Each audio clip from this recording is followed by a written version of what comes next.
was your first video game console? Was it the Wii? Maybe the Xbox 360? Did you start out with handhelds? Maybe your big scary brother gave you a weird smelling piece of caveman technology along with a pile of sports games that didn't work. Or maybe you were like me, getting your first memorable start with the good old fashioned... Oh, the original Xbox. It fills me with nostalgia! The big size, the bold booger splat on the top, the controller made for giants, the cheap Chinese clock capacitor that if not removed will explode and leak all over the motherboard, effectively making every Xbox a ticking time bomb. It just doesn't get better than this! This was my childhood console. Granted, I played the PS1 before that, but I was like 4. I couldn't even form like a cognitive thought, let alone understand Crash Bandicoot. So this is really where I got my start, with gaming. And while I greatly enjoyed my allegiance with Blinks and John, I've got to admit, little kid me was very jealous of my friends, because they had something that I did not. They had the enemy.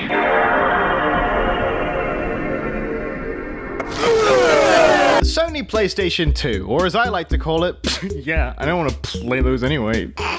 Shut up! Was the Xbox's better-selling, out-of-the-box DVD-playing older brother, and for my whole childhood, I both despised it and really wanted it. You see, whenever I rarely went with my friends to buy video games, it seemed as if any game they could ever want was readily available for no money at all, whereas I was stuck paying a premium for whatever they happened to find behind a dumpster. Although it could have been worse. It could have had a GameCube.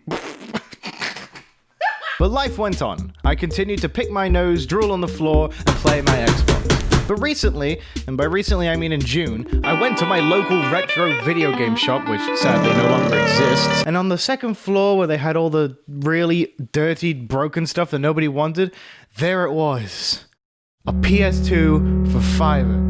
And all of a sudden, all of my childhood feelings of inferiority and not having the cool console that all the cool kids had came flooding back. And I thought, yeah, sure, I got £5. So here it is, the PS5 for £5. It cost £5 because it would not read discs. I thought, I can fix that. I have never fixed anything in my life. I can't fix my marriage. What makes you think I can fix a PS2? Nevertheless, I decided I'm not gonna let this PS2 make a fool of me. So I opened it up. I undid the screws. I cleaned the laser. I cleaned the ribbons and the contacts, and it was working. I was playing The Incredibles and Tony Hawk. Life was good. I decided, let's make it work even better. So I opened it up for a second time. I went in and I broke a small piece of plastic, making it so no discs would spin. Then I just bought a working one on eBay. Fuck! Oh, they say our country's getting overweight, and I believe them. So that's where we're at now. The second PS2 came in the post and it works just fine. Probably because I had nothing to do with it. I also went out and bought a cheap third-party memory card. I wonder what's on there. OMG,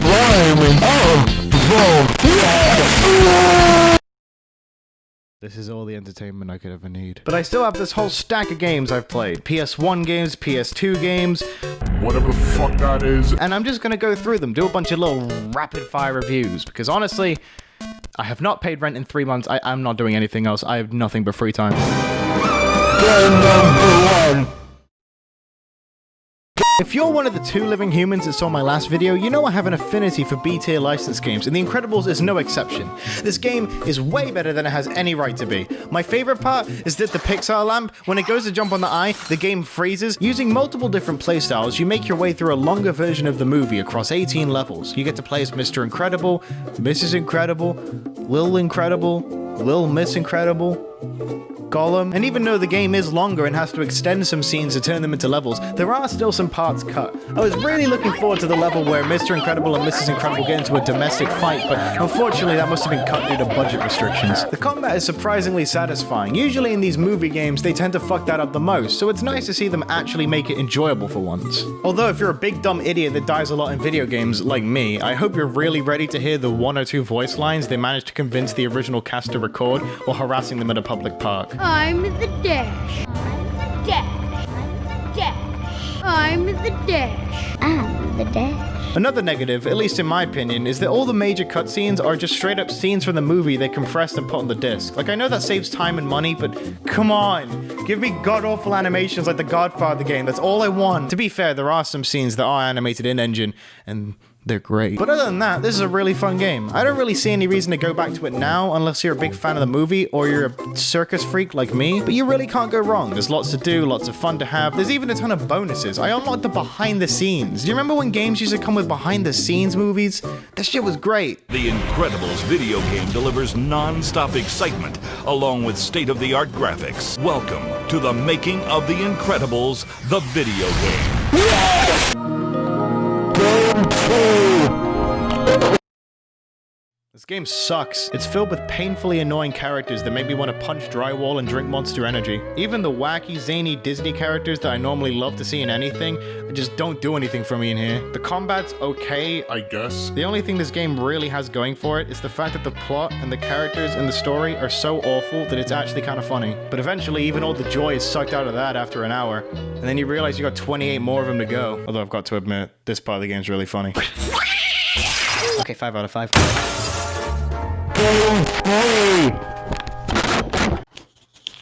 What? Louis? Are you fucking kidding me? Why? Oh my god. I told you, this game's a fuck YouTube with human rights. How? What? How? How is it this broken? Or immediately? I don't understand this. I fucking hate this game so much. I want to see what the save icon looks like. Oh god. Oh my god. Well, at least it's better than Kingdom Hearts. Jeez.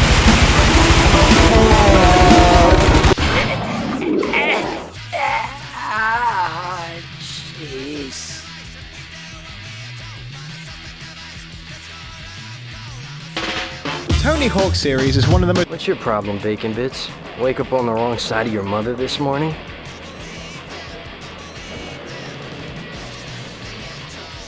The Tony Hawk series is one of the most finely tuned and perfectly crafted gameplay loops in any series I think I've ever seen. Except for those ones. The first Underground is considered by many to be the best, and while I think it pales in comparison to its ball-to-the-wall, completely batshit insane high-on-math sequel, it was the first in the series to do—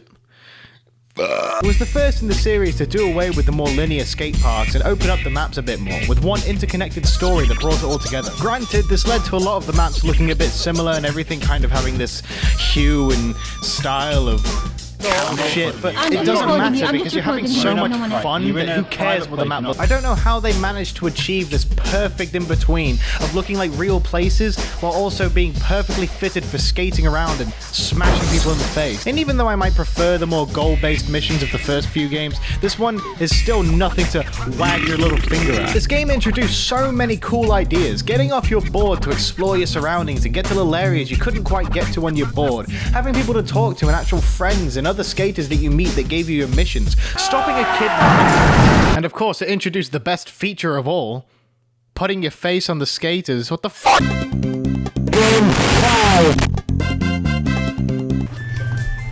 It's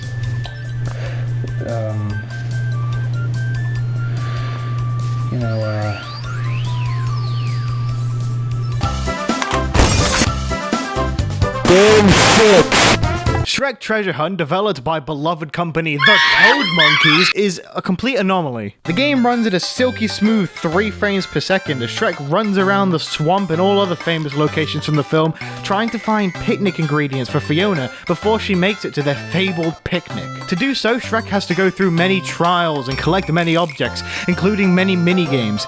Of course, I only managed to get to 2 before I passed out, but one of them did involve squishing 6 rats, so it's basically the best game out of my entire collection. The fact that there's an officially licensed Shrek game on the PlayStation 1, despite the fact that when the movie came out, the GameCube was a thing, is fucking amazing to me. Also, every time you beat a minigame, this animation plays.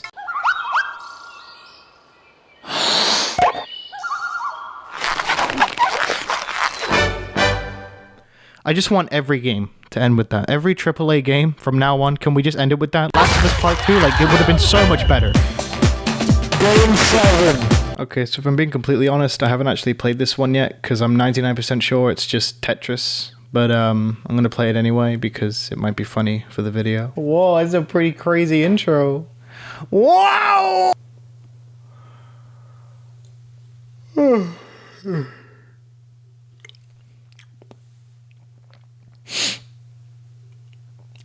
this isn't going in the video.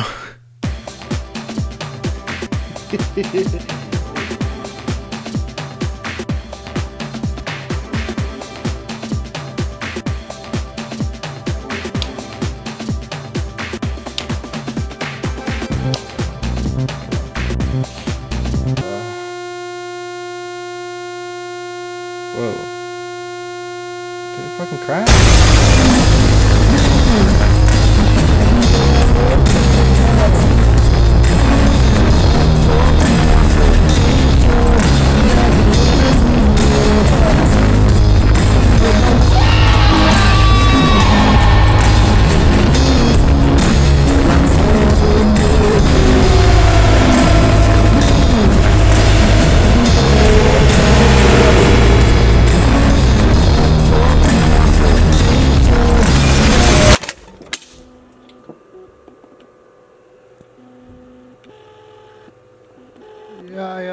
Yeah, I give that a 3 out of 5.